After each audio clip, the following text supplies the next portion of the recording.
Ladies and gentlemen, welcome to the Garage Gym Athlete Podcast. I'm your host, Jerred Moon. The Garage Gym Athlete Podcast is a result of my desire to build better humans, unequivocal coaches, and autonomous athletes. I've spent the last several years obsessing over program design, nutrition, and every other way you can optimize human performance.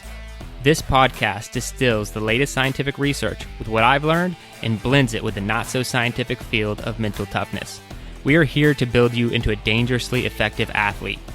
If you enjoy this podcast, you can find out more about our training at garagegymathlete.com. And if you want to pursue more into the field of coaching and programming, head to endof3fitness.com. Thanks for listening.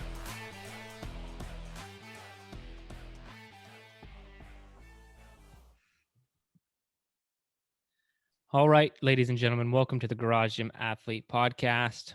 All the dudes here today. Ashley's not here, so it's been like a change. Ashley's been here, no dudes. Now it's all dudes. Kyle, Joe, Trampus. What's up, guys? Throwdown Showdown. What's going on? Yeah, we're going to get into it today.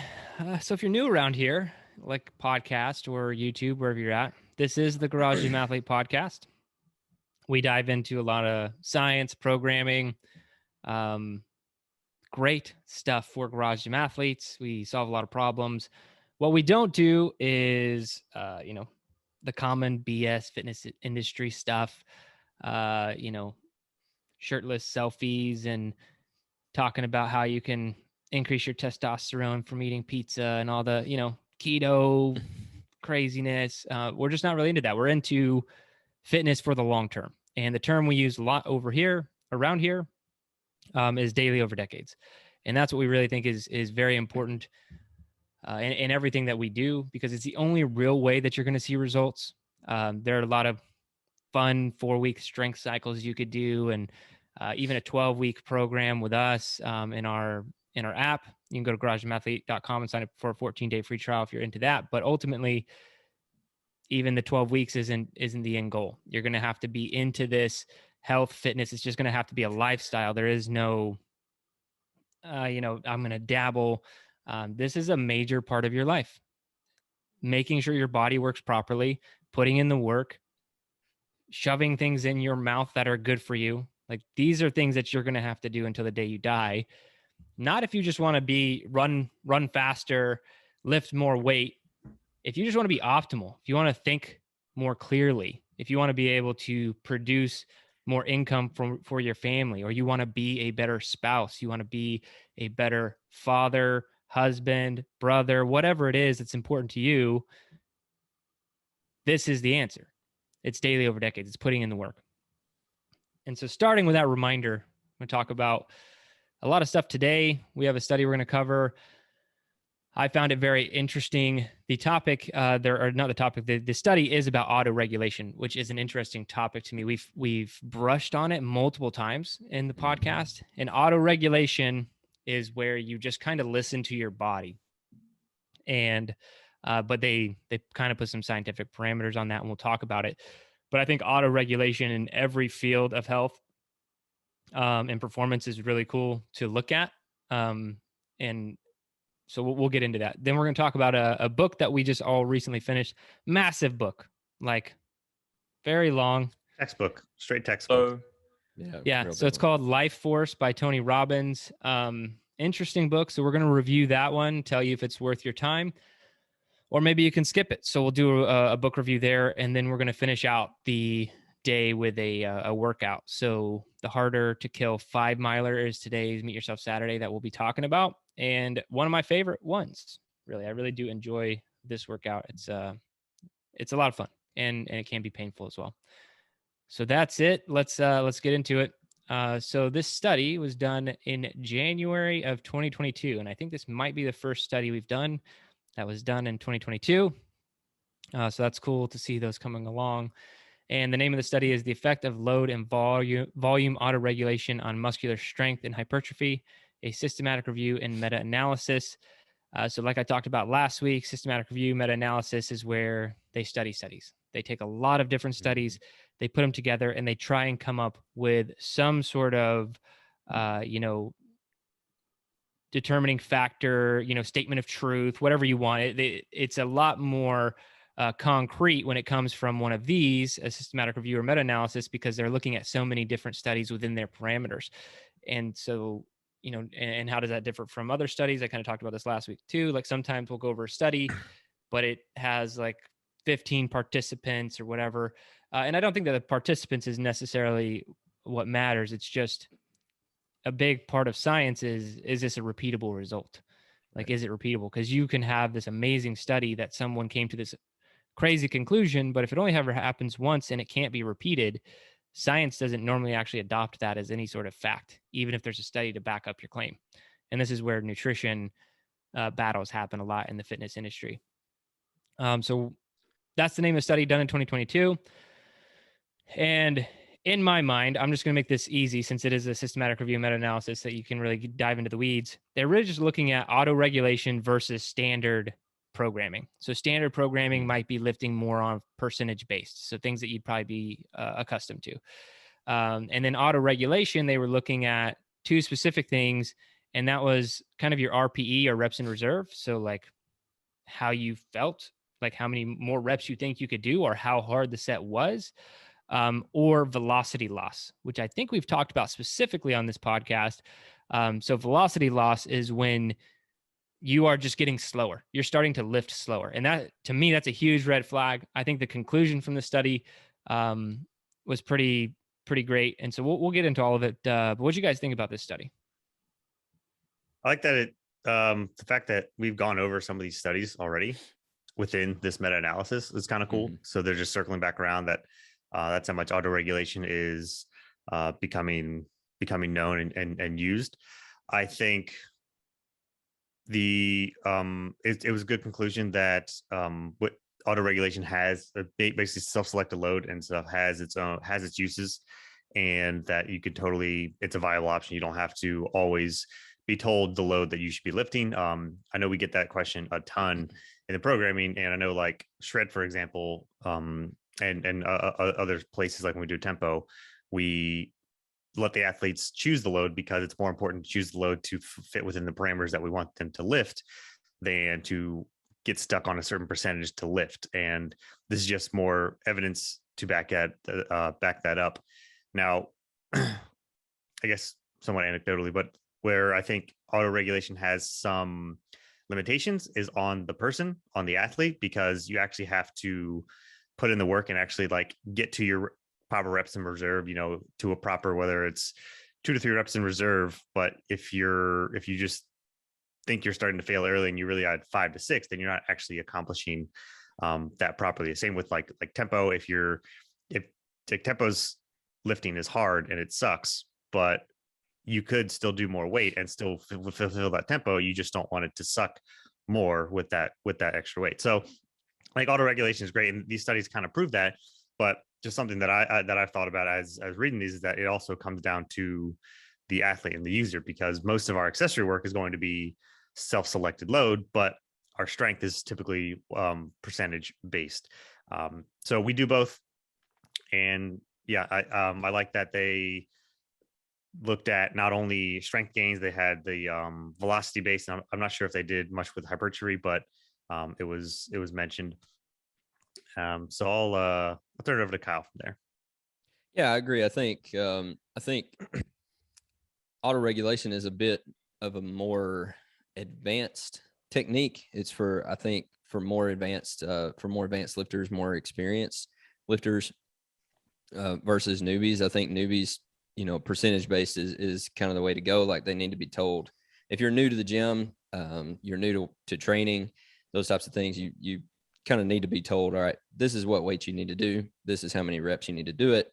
And if you have a coach in the room with you, they're going to help you through that and all that kind of stuff. But autoregulation, after you get some experience in the gym, some experience training, those types of things, and you start noticing these things, I kind of feel like you just start noticing these things and auto-regulating a little bit on your own, whether you know that that's what you're doing or not. But I think auto-regulation is a little bit, it's more for experienced lifters. And that's one thing I like to see in the study, or in the review, was that the studies that they looked at were people who, all the participants, they all had training experience. So we weren't looking at newbie lifters. We were looking at people who had been training for a while and could actually do this kind of reps in reserve work or this velocity loss work, things like that. So yeah, I enjoy that. And yeah, we do both in our training, in our programming. We do them concurrently. See what I did there. Anyway, I think you've used that one before. Yeah.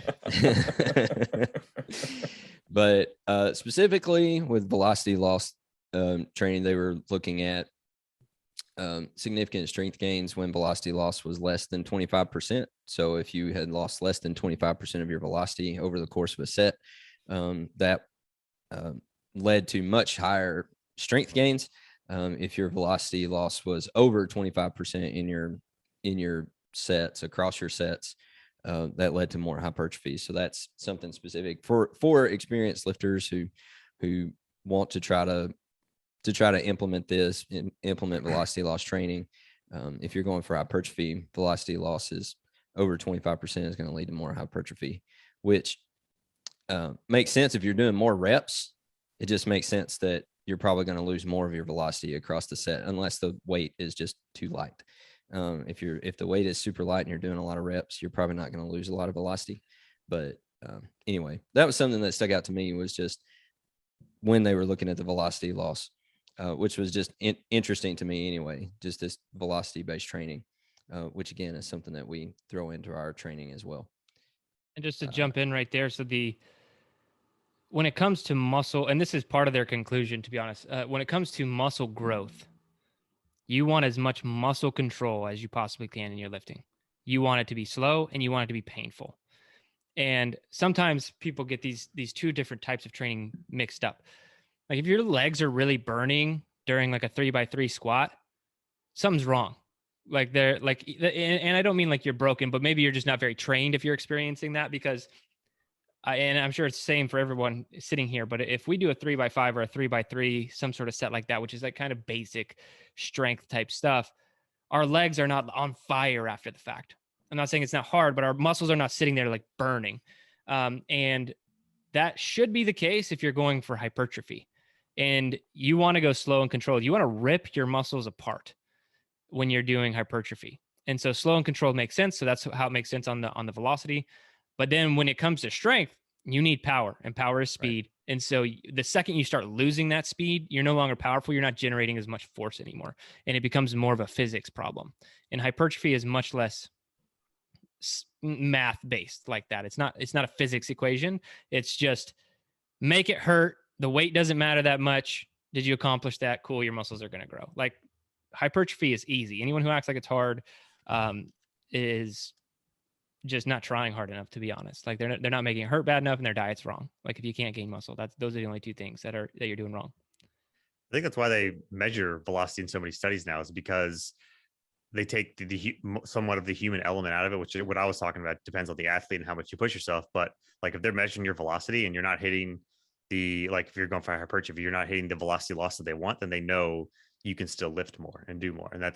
And while it's not people aren't going to have ways to measure their barbell velocity now, although there are that you can get collars and stuff. It's not like as known, but I think in maybe a year or two, that tech wise, it's probably going to be widely used, that people are going to have ways to measure their velocity if they really, really, really want to. Yeah, it's like just proving to the athlete themselves that like, hey, you're still moving this weight at the same speed. You can keep doing it. I remember I was in the military and we had a physical training leader who ran us through a ridiculous amount of lunges. It was just like in place reverse lunges. Like I'm not talking like, oh, we did 100. It's like we did like an hour of these. And the goal for him was to get everybody to quit. And like people would be like, I just can't do any more. And he'd be like, then how are you doing more? Like you're telling me you can't do any more, but you're still stepping back and standing back up. So like there's still obviously something left in the tank. You're still able to do this. And that's kind of like it becomes this mental game in training all the time, right? Where we're like, nah, that's probably it. But what book was it? I think maybe it was Endure, where they were talking about like marathon runners or these guys that do these long distance races, and they basically collapse at the end. But then they win. Then they realize they win, and they're able to jump up and put the flag on their back and still do a victory lap. Like you still have some energy. Another quote from that book, I think it's probably in like the same paragraph or chapter of that, is he's like, I know that they could have ran faster. And they're like, how do you know? And he's like, because he's not dead. Yeah, exactly. unless you're Roger Bannister, Yep. Oh gosh. I don't even get what do you mean? because he actually like hacked his governor to actually just like collapse. At Oh the yeah, end. but he didn't die, so he could have ran He faster. didn't die. Okay, there we go. Yeah, see, According he's a to hack. Timothy Noakes or whoever it was. Yeah. And he did get up and he did still get up and walk around afterwards. Like, I mean, it He only could have took had a him 345. Yeah. What It a only hack. took him a minute or so to recover and walk around and talk to people about how he just broke the world record, you know. So yeah, he still had something left. So But that is Trampus, what were your thoughts on this study? yeah. I'm not rehashing the Perfect Mile book now that Joe and Kyle are Decided- here. I'm just gonna Decided drop to little grace like little things every once in a while. That was our last book review, if anybody was curious. Yeah, so my thoughts, I don't want to basically repeat what Joe and Kyle said, but so auto regulation was better. I think to really use auto regulation, you're going to have to be extremely experienced and also extremely disciplined to take detailed notes on what you did today. And then, yeah, next time you're going to go off field, but if you want to be stronger, you're going to have to refer back to your notes and keep that in your brain that, okay, so last time 65% felt heavy for this sets. I need to do at least whatever 70% this time. You know, it's auto regulation, but if you want to actually progress, you're going to have to be some sort of periodization mindset, anyways. Yeah, and it's but so the- hard. Like, I don't even trust myself to do. Right. Yeah. I trust velocity. I think velocity is awesome, harder to measure, but the reps in reserve thing or the RPE, like I don't trust myself on that at all, because if I were to finish a set and they're like, well, how many more do you think that you had? I'd be like, it's such a loaded question. Be like, well, in my garage training by myself, I have 2 reps left in reserve. If you add a spotter behind me and I have like the ability to fail and someone's gonna catch me, my injury rate is like basically 0. Maybe I have 7 more reps. You know, there's a lot left in the human tank. You know, if you've trained with a training partner, and I'm not just saying you had someone else around, I'm talking about a legitimate training partner who's trying to make you better, you'll realize how much you have left in the tank when you train with somebody like that. And it's always surprising. So yeah, I wouldn't trust myself with the reps in reserve side of it. And then the other side of this is the average person, like our average garage gym athlete. I mean, how many times is VD asked, what weight do I do for this set? Like, I don't know. The average person wants someone telling them what to do, and they want it to be easy. They're not as into studies and programming as Jerred Moon, which is, that's no shocker, but they're not into that. So they want someone telling them what to do. I guess it just depends on your goals, your personality, your abilities. And it's such a big, I don't know, big soup of what it's going to take to figure this out for one specific person. But then at the very end of the day, it's only a slight advantage.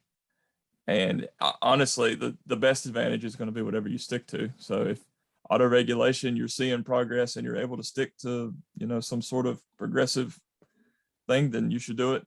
If not, let somebody tell you what to do. That's my main takeaway. Probably. Yeah, and I'll pick up from there, because I don't feel like that was hit on enough, is that, so let's just say following some sort of like prescription on percentage-based lifting, that style of periodization, and then we have auto regulation as the 2 that were kind of competing here. They came out very similar. So again, this is not one is better than the other. It's just actually interesting that this auto regulation that I would say the industry initially believed is not very helpful is proving to be just as effective as that style of lifting. And to be honest, I agree from a coaching standpoint 100% with you guys on the this is a more advanced strategy. But if you pull some of the studies that they looked at, not every single study was like this super advanced powerlifting athletes that, had overwhelming amounts of experience, so it looks like it could be helpful in any capacity. We're absolutely going to keep programming in percentage base at Garage Gym Athlete for a lot of reasons. Kyle hit on, Joe hit on, Trampus hit on. It's just like, especially what Kyle said about like when you're starting out, you just need that. You need to, because you haven't really learned to push yourself yet. So if we're saying you need to do 85% for 4 to 6 reps or whatever it is, that's going to be hard. But we're saying from a programming standpoint that this should be possible for you. And you might not even know what really pushing yourself is. And 85% for 6 reps is a legit set. Like that's a hard thing to do. And we're saying you can do that if you have an accurate 1 rep max programmed right now, you can do it. And people don't realize things like that. And now they're getting pushed, right? So we're pushing them by providing the programming with the percentage and the rep scheme. If I just said, do 6 reps until you have about 2 or 3 left in the tank. I have no idea. Like if we were to just actually look at what every athlete reported after that, I think the ranges of percents of 1 rep max would be all over the place. Some people would go crazy and they'd be at like 95%. Some people would never pass like 60%. So I do think that it's very helpful to have both. But how I look at it, and it's kind of like a tool in the toolbox, is if you look at different periodization models, there's linear, which everyone knows how to do linear periodization. I always say my 7-year-old could do linear periodization. It's just week 1, you have some weight on the bar. Week 2, a little bit more weight on the bar. You've now figured out linear periodization. It's nothing more complex than that. And then there's nonlinear or undulating, which people feel like is really complex, but since it doesn't have like this necessarily like set scheme, it's not. You're really just kind of moving the sets and reps around per week, even maybe within the same week or within the same block of training. You're still getting similar volume, but it might be like 5x3 at 80% today. And then on Friday, it could be 1 set of 5 reps at 90%. It's just like it waves very differently than periodization, where periodization would be just like this straight line of volume all the way into the end of the cycle. Undulating would kind of like, it would go up, but like in this waving manner. And then to me now, this last tool of the toolbox would be this auto regulation velocity loss periodization style model, which doesn't really exist yet. Like this is happening right now. We're talking about the science. And it's just like it'll be a third element to periodizing strength training. And I 100% agree that this should be for more advanced athletes. But when it goes down to the velocity side, it's for anybody. When we're talking about reps in reserve, yeah, you need to be, like I said, I don't even trust myself. And I've been lifting with a barbell for decades, and I'm like, I don't know if I would really trust myself to put all my chips on that reps in reserve thing, but I would on velocity. Because I wrote an article a long time ago, talking about the missing element in your strength program, like very, very long time ago. And I was talking about power being the thing that most people are missing.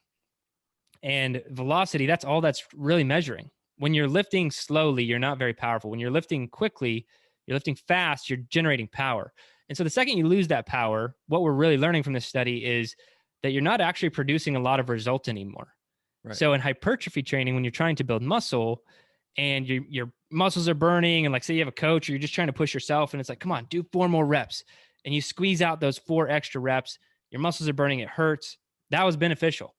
That's good. Okay. Like you're taking it to that next level.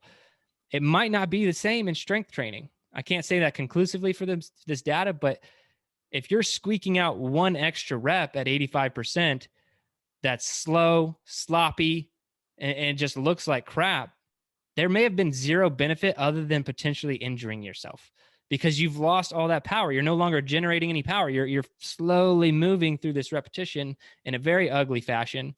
And so you're not really producing any more power. So it'd be better to do something like cluster sets, to where you're like rack it, rest 10 seconds, get back under the bar and do 2 more. Keep that power high so you can keep the velocity high so you see more results in your strength training. So I think that this really like is just the opening thread of what this might turn out for programming. And once we have a much easier way to measure velocity, I know there are apps now that do this stuff. Like you can like set your phone on the side of lifting and you can kind of like pin the barbell, right? And like, it'll tell you how fast you lifted. So things are getting much easier to do. Before you had to have like, these multi-$1,000 machines to be able to like strap and lift velocity. And now they come in like these little Coke can looking things where you can just strap something to the barbell and it reports barbell velocity. These are not big investments to be able to report velocity. And I think some of my initial, when we first covered velocity, some of my initial like feedback, or it was like, yeah, this is great, but like how are garage gym athletes going to measure velocity easily? And it's getting easier like every month. Like new products are coming online, things are getting cheaper. Like it's becoming much easier to realize that you're lifting, or you can realize if you're lifting slow or fast. And so once you see that velocity loss, yeah. So it's just a new programming methodology. I think it's very interesting. And that was ultimately the conclusion they came to was, again, I'll mention again, hypertrophy. You want it slow and controlled. This is also like my takeaway for garage gym athletes, how you guys can do it. Slow and controlled, make it hurt. Weight doesn't matter as much. Going back to Shred has a lot of hypertrophy, a lot of body comp stuff. So if you're like, hey, what should my weights be? Again, it doesn't matter that much. You need to get the right stimulus given the rep scheme. So if I say do a bicep curl and we're trying to grow the bicep and I give you 50 reps, your weight selection for 50 is going to be very different than 10, right? You're going to be like, okay, maybe I'll do a 15 and I'll get 50 reps. And he's like, well, I need you to get at the same level of hurt if you can with only 10 reps. How would you accomplish that? Ridiculously slow and controlled with a moderate weight. Not just knock out 10. Like that, the magic is there. I did the 3 sets of 10, grow bicep, grow. Like it's not going to work. Intentionality in your fitness is very important. So being intentional with making sure, if you want that muscle to grow, making sure that you're focused on that muscle. You're thinking about it while it's contracting. It's hurting. You feel this. You are eccentrically lowering that weight to where it's painful. And again, you can feel your muscles ripping apart. This is what you want if you want hypertrophy. And strength is just a different animal. So I think a lot of good takeaways, a lot of cool stuff coming programming wise from this. I think just for the industry, performance industry in general. So I thought it was an awesome study. Yep. Yeah, I can't wait till I get some velocity measures. I definitely try and brief some of this stuff on strength. I write the strength track, but like when it comes to the actual strength portion, pretty much everything I do it's always going to be percentage based. But then within the brief, I'm telling you, okay, these are the parameters that I want you to lift at. This is the cluster. You can only rest 15 or 20 seconds. If you need more, if you're taking longer, then you're doing it wrong. You need to lower the weight. So the percentage is a great place to start, but then I think you can auto regulate a little bit from there, and that could even be the starting point to where you auto regulate, is that you're lifting based on percentage, but depending on what the day or what the parameters of that strength set is how you adjust. And you can even do a little bit more. There's days where I do a little bit heavier, but I don't go like crazy because I can still fit near that percentage. But still, if I need to back down a little bit to hit my dynamic sets, or only to stick to the assigned rest periods, then that's just what you have to do, and it happens. But then this study like this shows that it's completely okay. You don't need to get hung up on the percentage if depending on how you might be feeling or executing the sets. Yeah, and I think that's a great application for garage gym athletes, because I mentioned if we're saying 85% for 6 reps and we're saying that that's possible, but you're like, but I can't do it, then it's like, okay, that's okay, because I would never ask you to do that in like the first week of a program most of the time.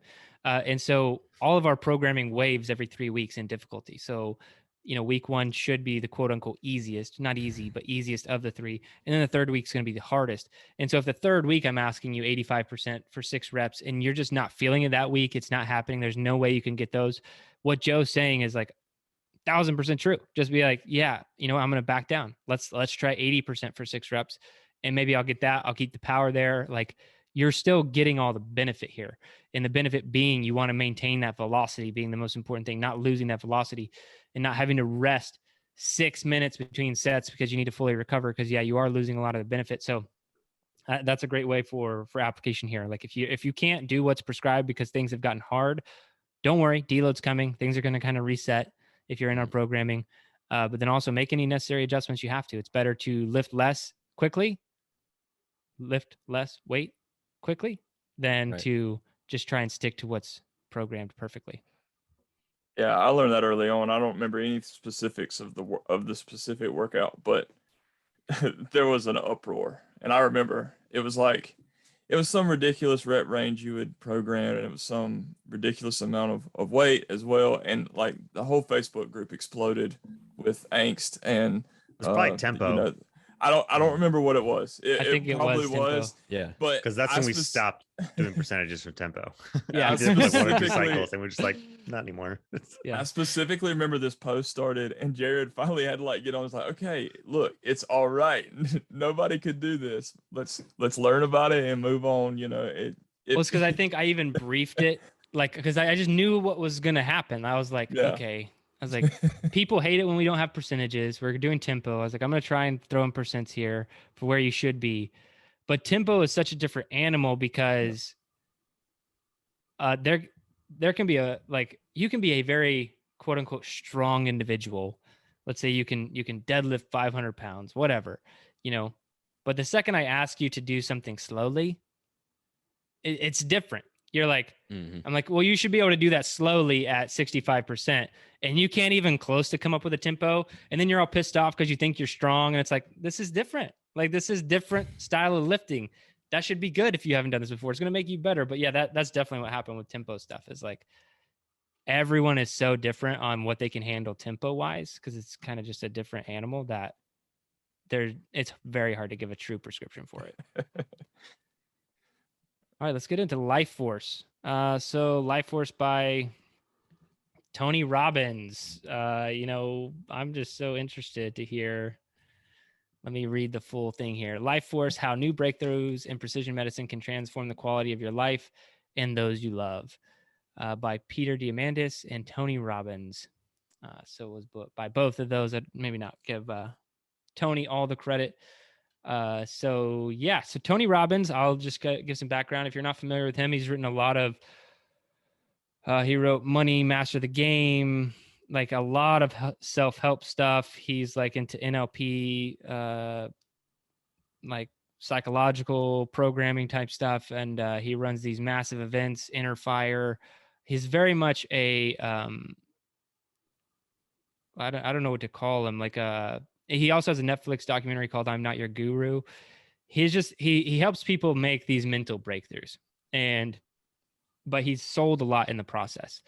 And he's a multi-millionaire, if not billionaire, to be honest. I don't know. This guy's very, very wealthy. But I think that's going to be some of the feedback that we get into here. So I'm just trying to preface who Tony Robbins is. I knew who he was very well before I entered the book. And so I also had no problems reading the book. I also knew what I was getting into. So I'm interested to hear what you guys are saying. Peter Diamandis, on the other hand, very smart dude, very interesting. He runs an event called Go Abundance, where they're doing a lot of the stuff they're talking about in this book. And it's like a membership model. I think you have to pay $10,000 a year to be a part of it. And you go to the 1 or 2 events, and then you get access to some crazy cutting edge medical stuff. And it's pretty interesting. It's pretty interesting, some of the stuff they get access to. And then with all these things that cost a lot of money, just everyone, you know, listening who's like, oh, wow, you know, $10,000 for this event or whatever, you just have to put it in perspective of people who would be willing to pay that. Peter Diamandis is not going to a person who makes a few $1,000s a year and saying, hey, give me 10K for my event because it's awesome and you're going to be better. He's trying to talk to millionaires who can afford it, who don't give a shit. That's like a weekend for them, you know, so they don't care if they pay this extra money. So if you feel threatened financially by these people, you probably weren't their target market, and that's okay. But they do have a lot of great information, but you kind of have to go in knowing who these people are, what they sell, and what things cost. And if you didn't, you'd be like, holy shit. So anyway, they also have a lot of cool information in the book. So that's all the preface I'm going to throw before we get into the actual content of the book. But what do you guys think about this incredibly long, maybe too long book? Life Force? So many words. Yeah, so many words. You hit on a lot of my things as well. It comes off very salesy, but I knew Tony Robbins before I read the book too. I follow him on Instagram, and I see a lot of the posts, and you know, people make a lot of posts about him. I know that's his thing. So like you, I knew what I was getting into when we started reading it. But even the book itself, though, I think it could have been 2 books, kind of. There's sort of like future health and what's going on right now that you mentioned at his organization that you can be a part of. I looked it up too to see how much it was. I thought it was very interesting. And yeah, you get to the $10,000 price tag. And you're like, okay, so that's not for me right now. But Tony at least Robbins, this thing, the Fountain of Youth thing, is Yeah. 20K, almost 20K Yeah. the first year, and then 14,500 each subsequent year. Yeah. So at least on what Jerred's paying me to do t-shirts and stuff right now, I can't afford that. Close. It's just going to be a Close. perk added into the company. Small plug to the community to go buy more t-shirts. So, but like you were saying, Jerred, like you have to look at it as who's reading this book. Well, I mean, other millionaires are probably reading this book because Tony wrote it, and that is definitely his target market. So just keep that in mind. But their assistants are reading it for them and then telling them what to do. Yeah, maybe so. But you know, it's sort of a future health, but then there's also a lot of practical sort of towards the back half of the book that like almost anyone can start today. And so you got to wade through a lot of that to get to the practical things now. But that's not to say that the front half of the book isn't really extremely interesting with, and sort of like, you know, that all this science and these, you know, labs and stuff, they're testing all these things all the time. And medicine is an ever growing field. It is interesting how much progress has been made in this sort of like regenerative medicine space. But I don't know. The book itself, it's hard to class who the book's for. And I've always struggled.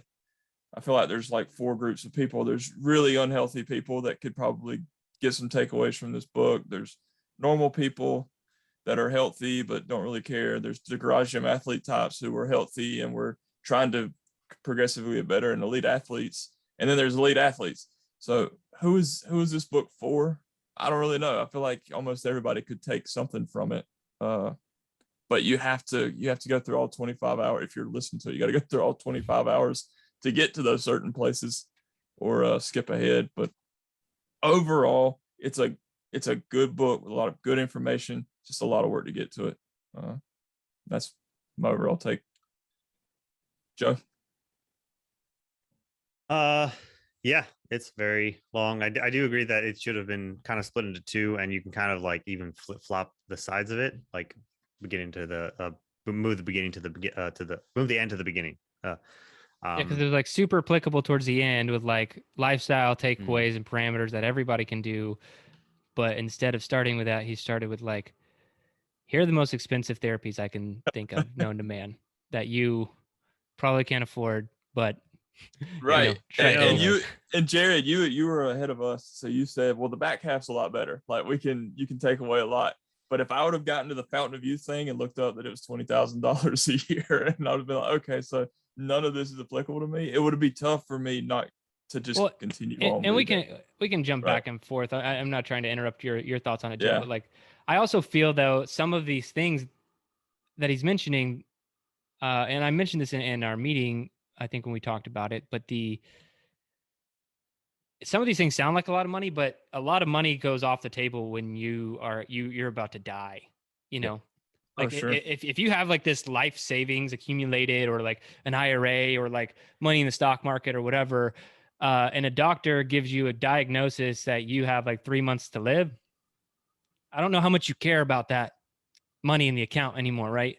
And so if there's like this $25,000 therapy that has the potential to save your life, or maybe drastically improve it or prolong it, I mean, what's money at that point? Like what are you what are you squirreling away the money for anyway, you know? Sure. And so I do think that that's kind of how I look at the front half of the book. Is as of right now, I'm fortunate enough to not have any massive health problems that I'm aware of, right? And so, but these are all like tools in the toolbox. It's like, oh wow, I didn't know that existed. Let's put that in the toolbox. Let's put that in the toolbox. Or a family member gets something that you heard about in this book, one of the rare disease that girl had, and all these other things. Like, you put these tools in the toolbox, and maybe they'll be useful at some point later.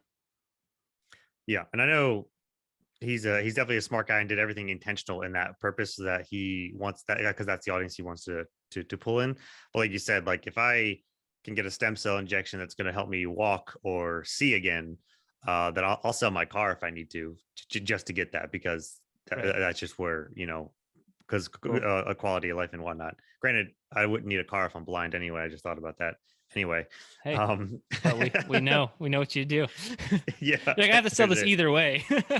Yeah, that's sell or something. Sell Liz's car. Yeah. So there, I like a lot of the it's a lot of GWiz, like future medical stuff, but it's also cool to see that this research is happening, that this advances are happening. There are private companies that are trying to make people better and do advances, and not just rely on the other Western medicine of patching yourself together. And so I think the biggest, pretty much the only key point that I have for the book, and this holds true for a lot of the health and nutrition books that we have, is pretty simple. And that is that you need to take your health into your own hands. And that is depending on what your situation is. For one, all of his, things that you can apply now, the now stage of the book, which is the second half, or the last like 60, or the last like 30%, eating healthier, being more active.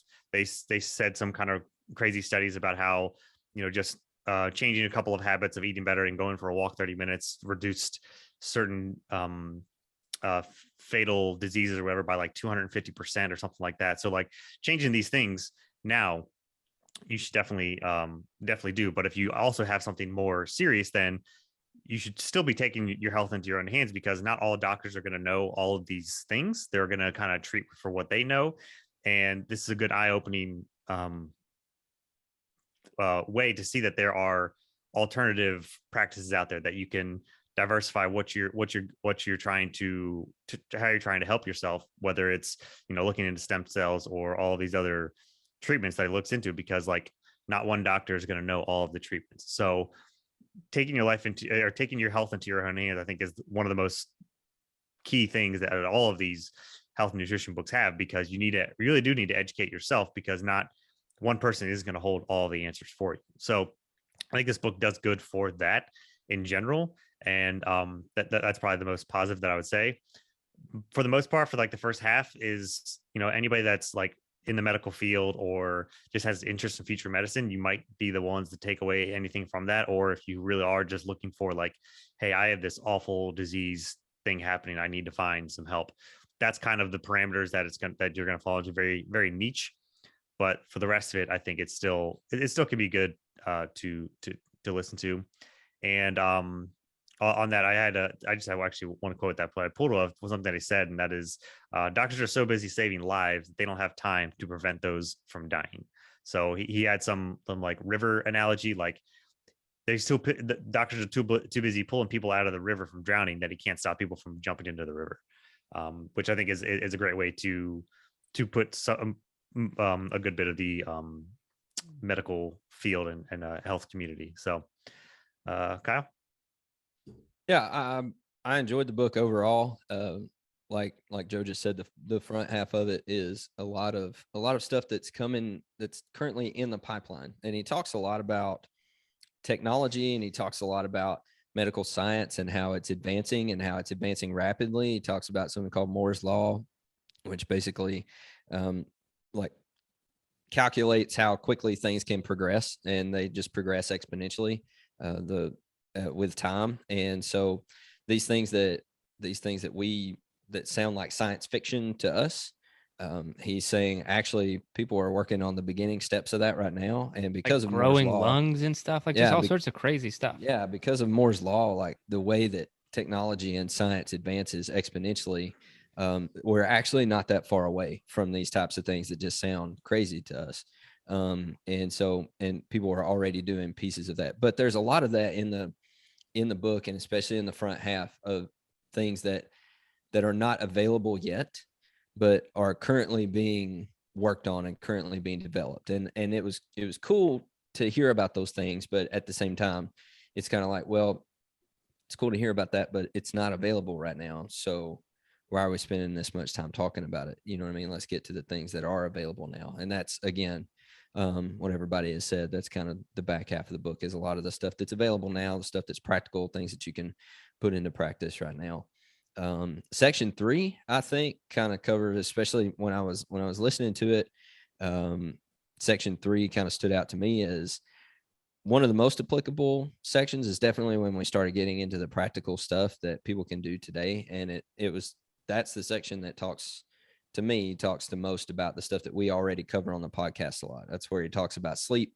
That's where he talks about training, and specifically strength training, and talking about diet and how to live pain-free. And he talks about supplements, and he talks about women's health. There's an entire chapter in there on women's health as well.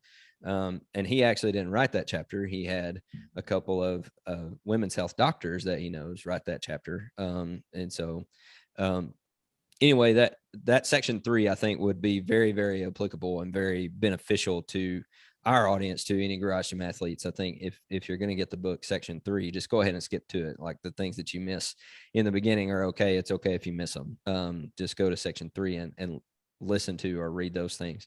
You can also, I think, you can also go to lifeforce.com, and I was perusing through it, and they actually break down this stuff they do really good summaries of it. And they actually have individual links you can click on of all the different sections and the different things that they talk about in the book. So you can go to lifeforce.com and get the summarized version of the book if you don't want to get a book that big, or if you don't want to listen to a book that's that long.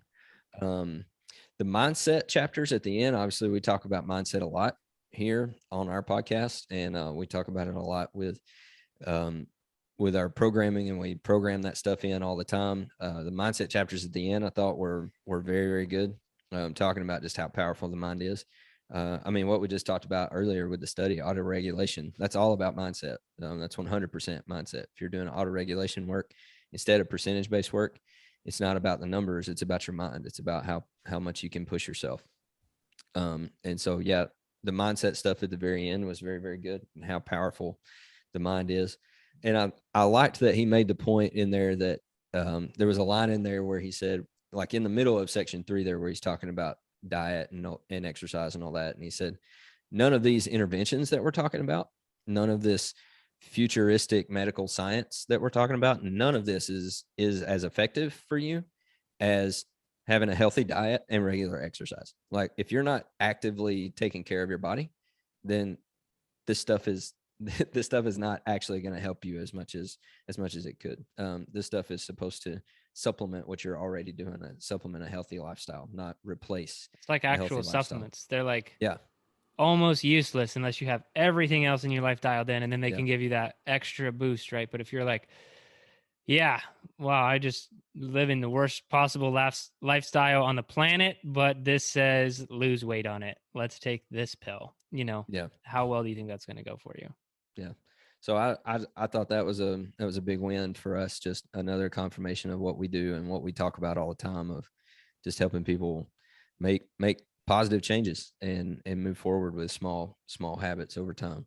I think probably one of the things I'm going to do, I'll probably jump in and do their blood test thing that they do, their diagnostics test. I think you can go to their website. No, the Life Force diagnostic. They have measure a baseline. Yeah. It's $350, but I think that's going to be well worth it. All the different metrics and things like that. Like, they send somebody to your house, or you can go to a lab and have them do it, and then they send it off. But you get like 20 something different metrics, and just kind of establish your baseline, just to kind of show.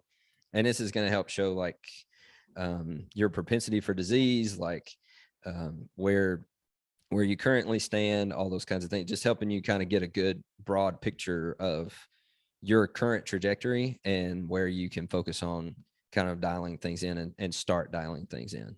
So that's probably where I'm going to go. But I would say before you go to get a $350 blood test, I think you should focus on getting better sleep and staying hydrated and training regularly, because those Or things just are get going to it help you. anyway. So after Yeah. you implement all those habits, you'll see Yeah, this implement massive those changes in things. your blood work, and you'll be motivated to keep doing it. Right. Apply those things first, and then go do the blood work, and then, just take these extra steps, kind of like we were talking about earlier, like these more advanced steps, like keeping it going. So dial in the baseline, dial in the foundation of it first with the good sleep and the healthy diet and the exercise and all that, and then go do the blood work and keep moving forward on and niche down on these specific things that you can tweak.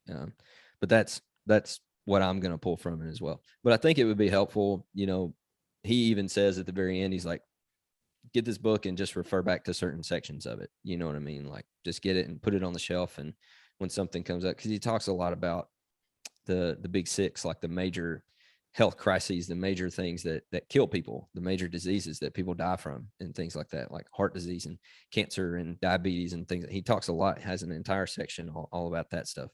So if you or a loved one have this kind of stuff, like, you can pull this book out and just say, oh, well, this is coming down the pipeline, or this is something we can do now. Like, can we think about this? Can we ask our doctor about this? Those types of things. So having that on hand, I think would be good as well. But yeah, that's what I took out of it. All right. So yeah, I mean, a lot of similar takeaways from all you guys. So I'll try my best not to repeat any of those things, because I do agree of a lot of what you guys said. And one of the things Joe said, it was like, big takeaway, you have to be a CEO of your own health, is what he calls it in the book. And like, from Kyle going to get his own blood test, things like that, these are kind of my takeaways. This just needs, no one's looking out for you. Joe and I come from military backgrounds where these things are kind of like baked into your annual life. Like, they're checking you for diseases and doing some at least baseline blood work, and you're forced to do these checkups. And so in the military, it's just kind of part of it. But I mean, you could just never go to a doctor, dentist, anything else ever in the civilian world if you really wanted to. And so you really have to be the CEO of your own health.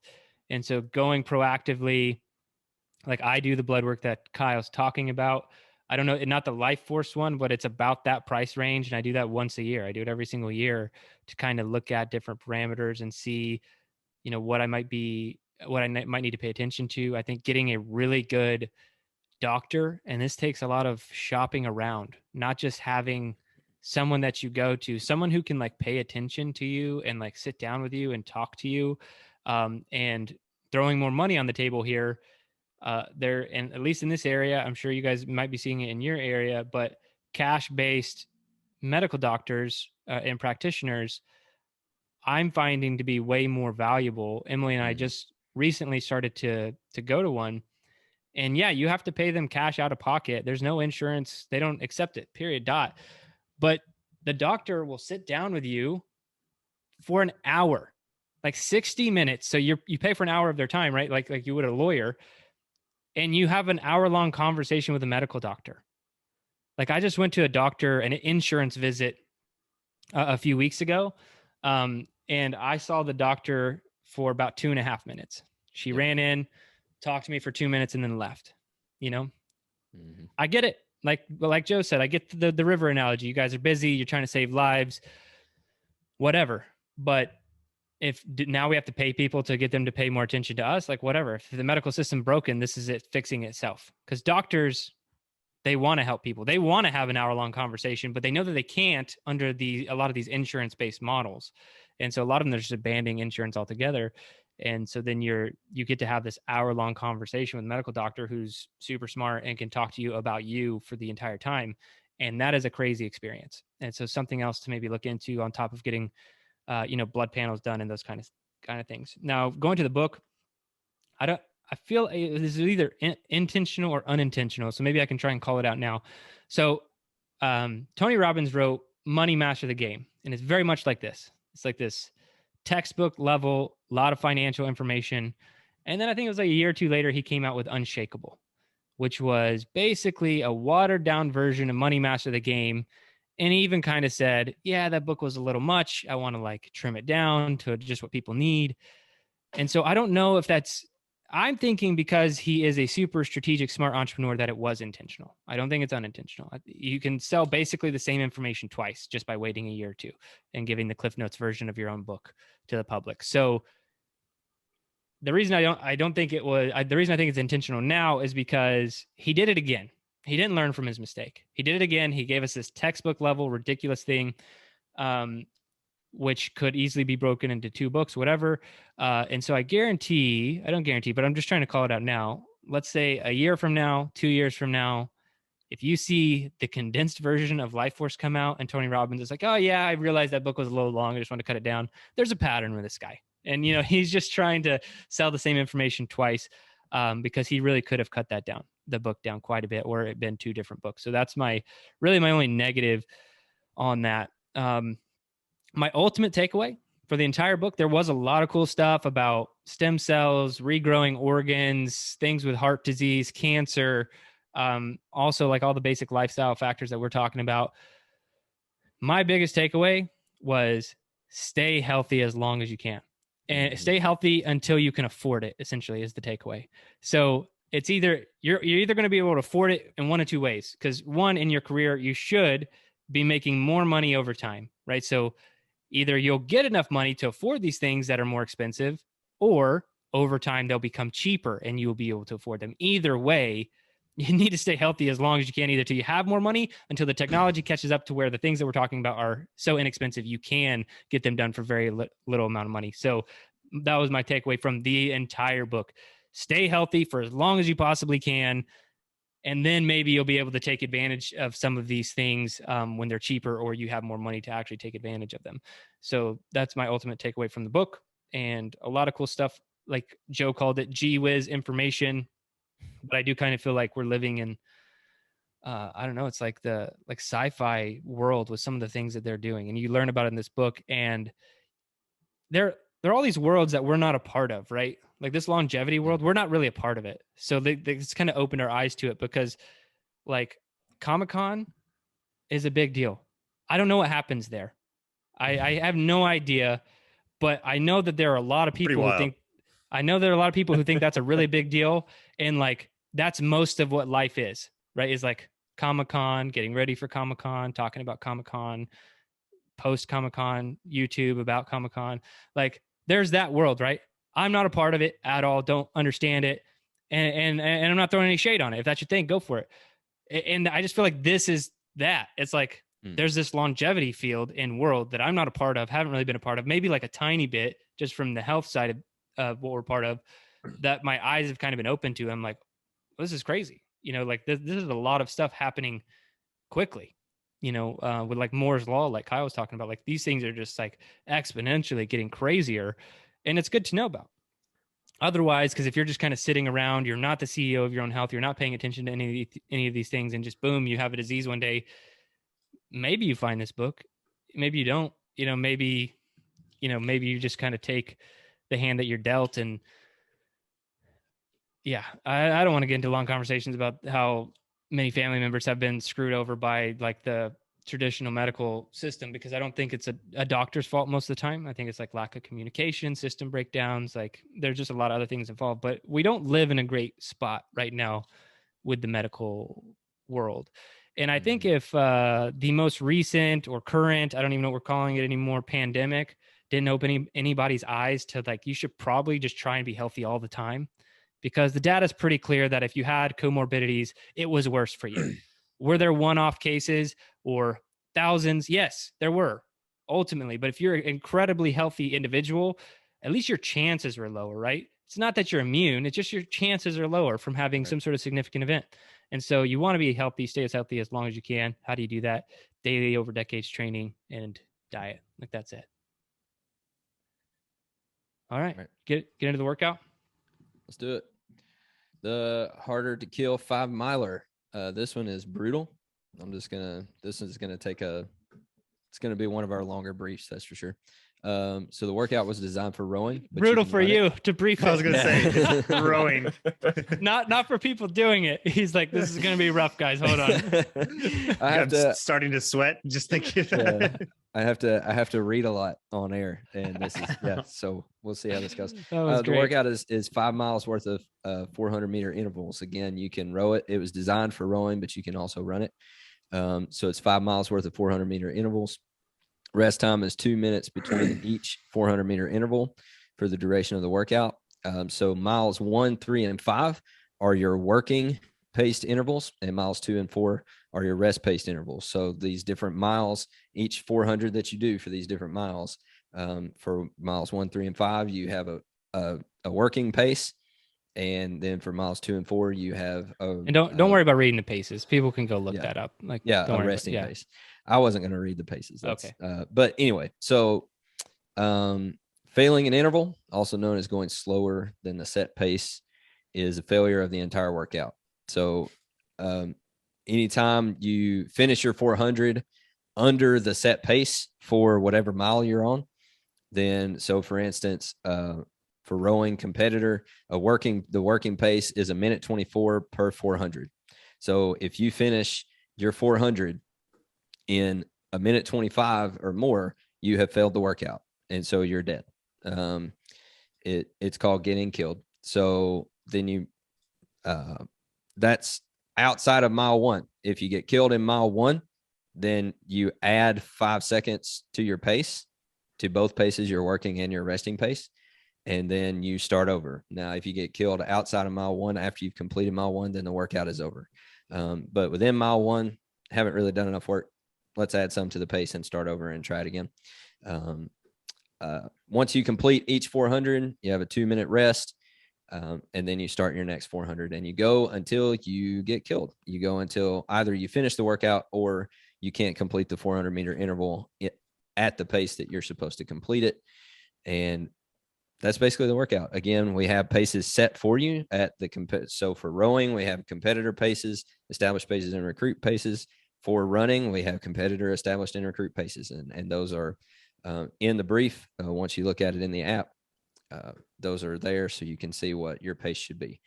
That's it. Did I miss anything? No, I think the biggest thing that I like to hit on, and maybe one of the biggest points of confusion, because you're on this rowing machine that only spits out 500-meter pace when you're on it, it is a 400-meter pace. So what was the competitor pace for 400, Kyle, on the rower? 1:24. Yeah, so we're not saying you need to row 1:24 500s. That's kind of fast. That's like beyond most people's max 500-meter attempt. So just be very clear about that. I forgot what the math works out to be. I think it's like 140. I think it's something like that. I'd have to do the math, but I think if you're on the rower, it comes out to like somewhere between 140 and 145 per 500 meter. The pacing that it'll show on the screen will make you finish 400 meters in 120, whatever. So just keep that in mind. That's the biggest point of confusion we always have. There's people are like, how on earth do you do 500 meters at 124 every single time? It's like, you don't, because it's 400 meters. It's not 500 meters, which changes the pacing a lot. But other than that, there's not a lot of gaming this system. You have that first mile kind of broken in there to like either decide if you want to go slower or just go ahead and like get killed and like redo it. So you have that like built in. After that, you don't want to get to like mile 4 and be like, well, I'm starting over. You've already done too much work. You put in too much time into the workout at that point. So make the decision quick, get your pacing right, and really think about it at the end of that, let's say third interval in the first mile. Be like, is this a pace I'm going to keep for 2 more miles outside of this? And really not that much slower when you go to the resting miles. Like, are you going to be able to do seconds. it? It's a 5-second difference. So really just think about it a lot in the first mile. And I went first today, but those are all my tips and tricks and strategies. Yeah, I don't have much more. I've done this one time. I think it was 100 degrees outside and I was running. I didn't have a rower at the time. And maybe let ego take a back seat. Just it's kind of like what Jerred was saying, is make sure that you can sustain this. I did it that one time and that was enough death for me. So I'll reevaluate this weekend, see if this is what I want to do. Go ahead, Joe. Yeah, I'd say, besides a good warm up, I think you need to do at least a 90% a 400 meter run at 90% just to see what your pace is, and then determine what your pace for the rest of the 5 miles are going to be, just to see how, because you just got to think, okay, I just did this, now I got to repeat this 20 times. So that's kind of how it's going to, and you have the off miles that are 5 seconds less, but they're not going to feel off after a while. No. So They do it's not. just gonna be like, well, Not at I'm just all. doing Yeah. I'm just doing 400 meter repeats for 5 miles. Yep. Yeah. So it's rough. So I'd say choose accordingly, because you could probably hold a pace for 2 miles or so. So you even experience runners 2.5 miles, but then after a while, you're going to hit a wall, and then it's just going to be bad. I've been doing some 400 meter repeats recently, and around 8 or 9, my pace is great. And around 8 or 9, I'd say when I really start to feel them. So that's right after 2 miles. Like a 10 by 400 is for most people a brutal workout, and this is 20. Mm. Yeah. So it's tough. Yeah. So warm up your hammies, and just choose a good pace to see how long you can stick with it. Yeah, that's one of my biggest ones, is to make sure to warm up. These are sprints, not jogs. Even if you're doing it on the rower, absolutely warm up, because you're sprinting here. You're not taking it easy. Even like we've said, even the rest pace is only 5 seconds slower than the work pace. So make sure to warm up. I would say, that this one is coming up this week. Make sure you fuel properly this week, because this one's going to be demanding. So make sure you're fueled up, make sure you're hydrated, all those types of things. And I would say fast-paced music, even for your rest laps, because like we said, a rest lap is not really a rest lap. You're still going fast. So something heavy, something quick, if you're using music, unless you just really want to go crazy with it, this one's not an audio book or a podcast type workout. This one is, if you're the type of person who listens to things during workouts, it needs to be something fast-paced. So that's what I would say. Cool. Good luck. Don't get killed. This is a great one. I picked it as my one of the Meet Yourself Saturdays I would do every year, because I think it'll get you very fit in the 400 and overall aerobic conditioning zone. But that's what that's all we got for today. So if you are watching this on YouTube, like the content, subscribe, thumbs up, leave us a comment. We've been getting more comments recently. Really appreciate that. And then also, if you're on the podcast, if you just randomly stumbled across this somehow and you're not subscribed on your podcast feed, go ahead and hit subscribe. And a 5-star review and a positive comment really does help the show out. But ultimately, if you truly want to be a part of the community, you're going to have to sign up for a membership. And yeah, it will cost you money, but you're going to get a lot of value out of it in the process of signing up. So go to garagegymathlete.com, sign up for a 14-day free trial, see if I'm wrong for 2 weeks. And once you find out that I'm right, then you'll start paying that membership fee, and it'll be worth every penny. But for everyone part of the community, we really appreciate you guys. And remember, if you don't kill comfort, comfort will kill you.